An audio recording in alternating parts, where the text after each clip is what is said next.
All right.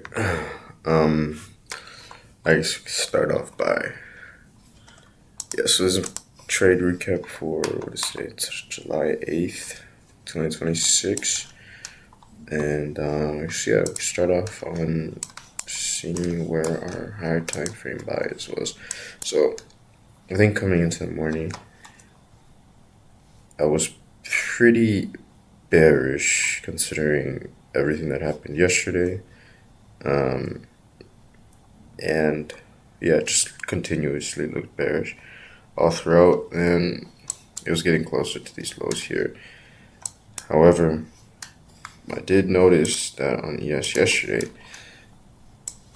um, yes, what this internal low within this daily gap, and it looks like it is respecting, or I guess before market open, it looked like it was respecting this gap. Um,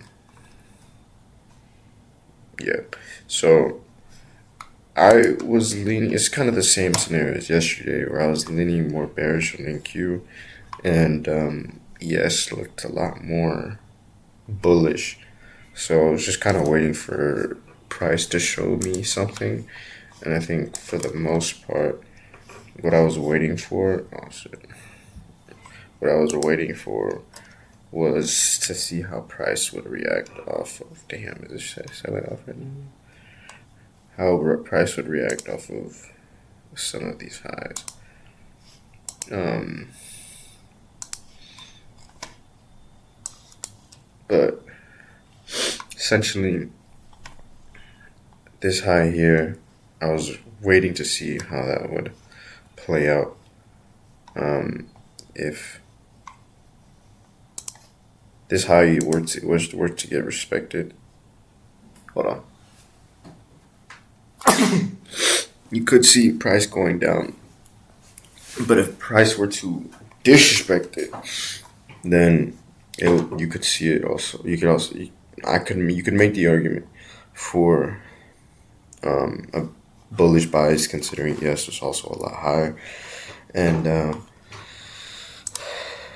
yeah. So this is kind of where I was at coming into the market, and once the market opens 9:30 here, it just completely disrespects this high, goes all the way up, and it starts approaching these highs here, which just looks like more liquidity. Excuse me, my fault. But yeah, just looks like more liquidity up there. It's getting closer, producing more low resistance liquidity.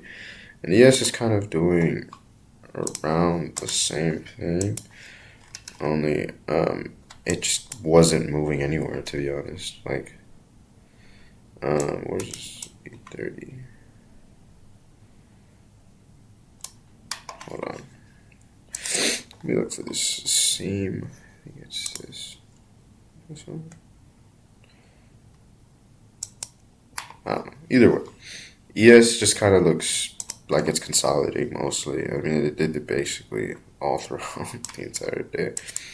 And ES or NQ is the only one actually producing anything of note. And well, nice. It's just It's resweeping this internal low. This could actually play out, but I don't want to take that, to be honest, because I'm already up on the day. But like I said, low resistance liquidity forming here, but these highs forming here, close to these highs up here as well. And this 5-minute and this 15-minute also are being formed. So this looks like a good level to use as a key level to determine whether or not price wants to continue to go higher or to push lower. And in this case, it taps into this 5-minute. Well, or it first taps into this 15-minute. Obviously, it's a little bit higher, but in my experience, waiting until that, God damn it, I hate this shit happens. waiting until that 5 minute gets, or that internal fair value gap within a higher time frame fair value gap.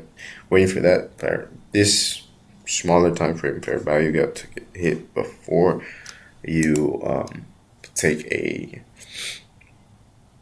trade, or before you execute, is usually the best situation to be in, considering you could easily just get stop rated, which is essentially what happened here. Not really, but it taps into this 15 minute, but it continues to want to go into this 5 minute here. So you just kind of want to wait for that 5 minute, which is essentially what I did. And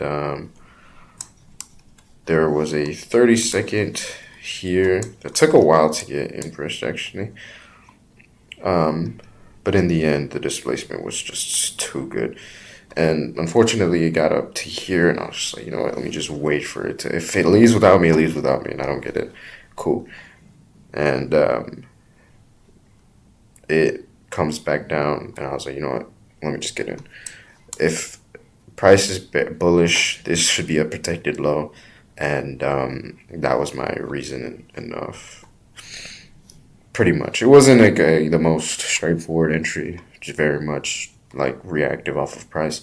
And so it inverses this 30-second, goes crazy high.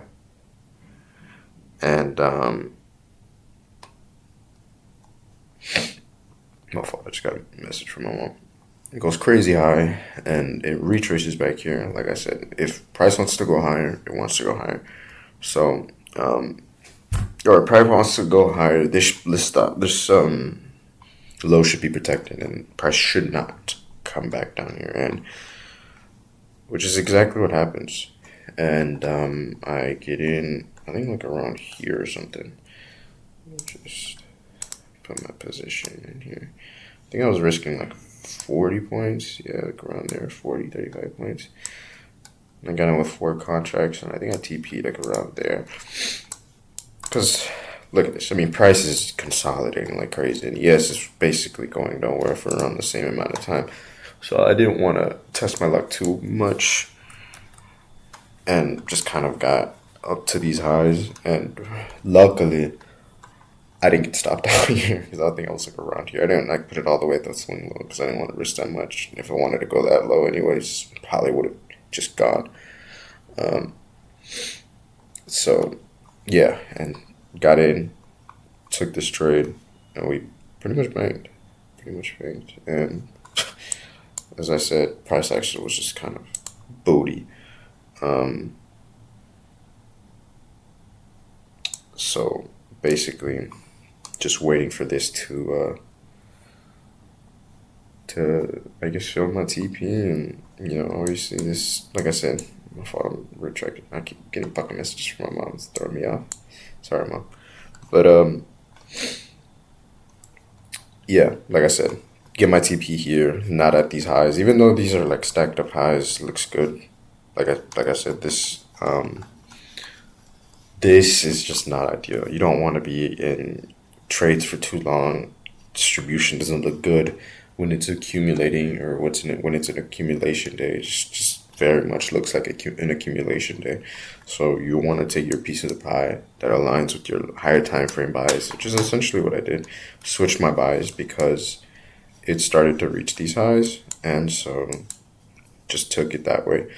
And yeah, as you can see, price just dumps and doesn't have any real conviction or any real narrative behind it. Just kind of goes.